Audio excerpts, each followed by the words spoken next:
చంద్రబాబు సర్కార్ ప్రభుత్వ ఉద్యోగులకు మరణ శాసనం రాస్తుందని, ఒత్తిడికి గురి చేసే వారి మరణాలకు కారణమవుతుందని ఆంధ్రప్రదేశ్ ప్రభుత్వ ఉద్యోగుల ఫెడరేషన్ చైర్మన్ కాకల వెంకట్రామిరెడ్డి తీవ్ర స్థాయిలో ధ్వజమెత్తారు. తాడేపల్లిలో శుక్రవారం ఆయన మీడియాతో మాట్లాడుతూ, రాష్ట్రంలో కూటమి ప్రభుత్వం అధికారంలోకి వచ్చినప్పటి నుంచి ఉద్యోగులపై వేధింపులు ఎక్కువైపోయాయని చెప్పారు.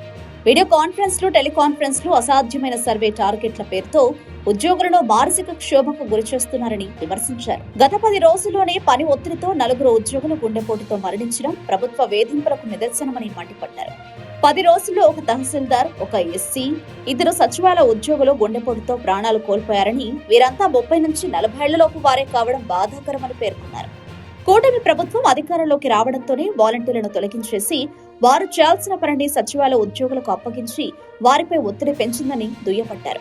సచివాలయ ఉద్యోగులను పగలు, రాత్రి, సెలవు రోజులు అని తేడా లేకుండా ఇంటింటికి తిరిగి సర్వేలు చేయాలని అమానవీయమైన ఉత్తర్వులు జారీ చేయడంపై ఆయన ఆగ్రహం వ్యక్తం చేశారు. శ్రీకాకుళం జిల్లాలో రాత్రిపూట సర్వే చేయాలని ఇచ్చిన ఆర్డర్లను ఈ సందర్భంగా వెంకట్రామిరెడ్డి ఉదహరించారు. ప్రభుత్వం వెంటనే ఉద్యోగుల మరణాలపై స్పందించి సమీక్ష సమావేశం ఏర్పాటు చేయాలని, ఉద్యోగులతో ప్రజాప్రతినిధులు, ఉన్నతాధికారులు గౌరవంగా నడుచుకోవాలని డిమాండ్ చేశారు. ప్రభుత్వ వైఖరి మారకుంటే ఉద్యోగుల తరపున పోరాటం ఉధృతం చేస్తామని హెచ్చరించారు.